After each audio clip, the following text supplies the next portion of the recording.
देखिए 9.2 क्या कह रहा है, लिखा a 4.5 centimetre needle is placed 12 centimetre away from a convex mirror of focal length 15 centimetre.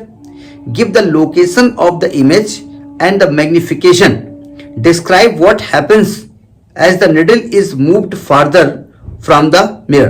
देखो जैसे ही एक क्वेश्चन आए आपके दिमाग में मिरर की पोजीशन कैसे इमेज बनती है ये आपके दिमाग में होना चाहिए. क्या कह रहा है, 4.5 सेंटीमीटर निडल की हाइट है, यानी क्या गिवन है.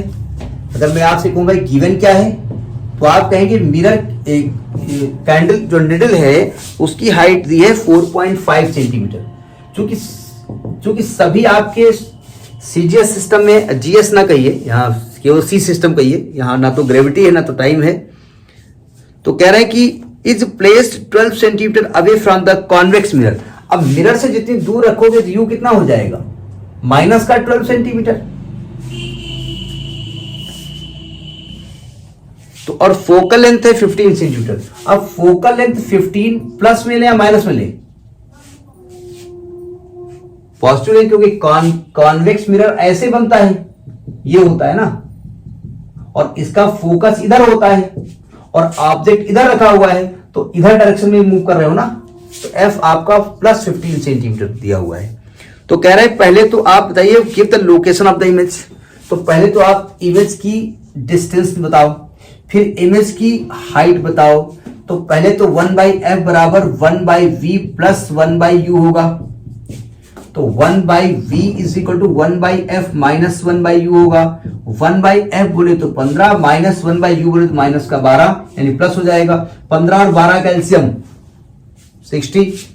तो 15 चौको 60 और 12 पंचे 60, 5 4 9/60 यानी v का मान आएगा 60/9 यानी कि 20/3 सेंटीमीटर, 6.66 सेंटीमीटर.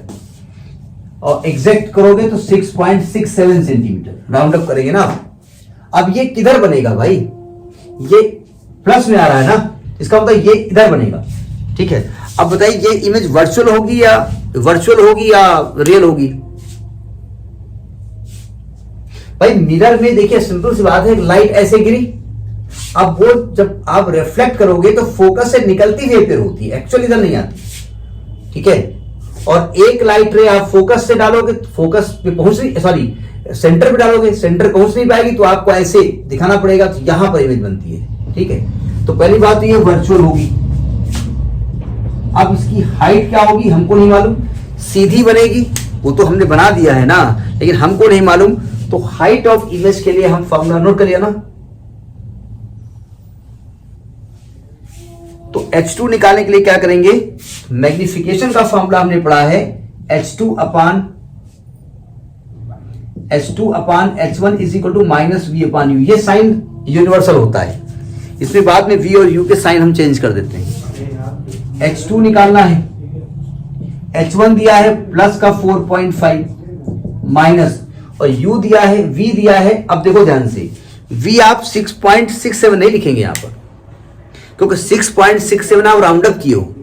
6.66 भी एग्जैक्ट वैल्यू नहीं है, तो आप 20/3 लिखेंगे. नहीं समझे, प्लस में माइनस में, प्लस में. और V आपका है माइनस का 12, सॉरी U है माइनस का 12, तो माइनस माइनस कट गया, 4 3 12. अच्छा H2 की वैल्यू आ जाएगी 20 इंटू 4.5 अपान 3 इंटू 12.